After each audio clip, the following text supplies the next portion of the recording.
Hello hi नमस्कार। तर आज मी बनवणार आहे मस्त अशी बेसनाची पोळी। तर तुम्हाला आवडते का बेसनाची पोळी खायला? तर कधी कधी आहे ना भाजी बिजी आपण बनवतच असतो, पण अशी आहे ना आपण बेसनाची पोळी चपातीबरोबर गरम गरम जर खाल्ली ना खूप छान लागते।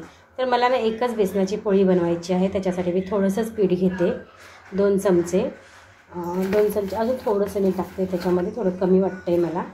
तर इथे मी जवळजवळ आपला जो हा छोटा चमचा असतो ना त्याच्याने 2.5 चमचा मी बेसन घेतले मी। तर त्याच्यामध्ये टाकणार आहे मी 1 चिरलेला कांदा,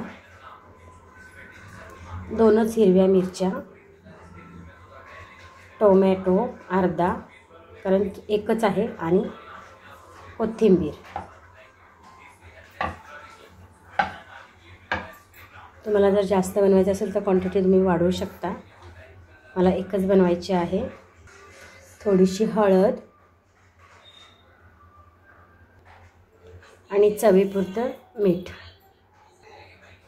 थोडं थोडं पाणी करून आपण हे मिक्स करून घेऊयात छान असं। तुम्ही लाल मिरचीचं पण बनवू शकता, पण मला ना हिरव्या मिरचीचं खूप आवडतं। अजून थोडंसं पाणी टाकूया, थोडंसं पातळच झालं पाहिजे म्हणजे ते छान त्याची पोळी बनते। हे काय आपले साधे सोपे आपण मी रेसिपी तुमच्याबरोबर शेअर करते, हे काय तुम्ही पण बनवतच असाल, पण असं वाटतं की आपण आपली पद्धत वेगळी असेल, अजून कुणाची पद्धत वेगळी असेल, प्रत्येकाची पद्धत वेगळी असते, पण म्हणून म्हणलं आपण थोडंसं शेअर करूयात। थोडंसं घट्ट वाटतंय आणि थोडंसं पाणी टाकते मी याच्यामध्ये।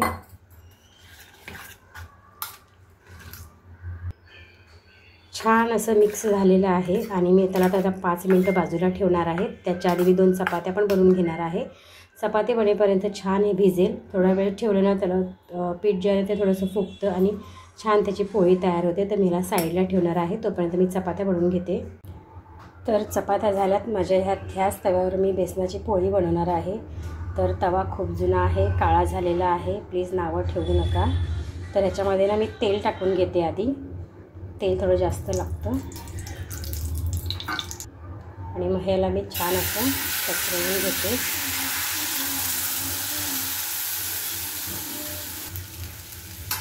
थोडंसं तेल अजून सोडूया ह्याच्या आजूबाजूने।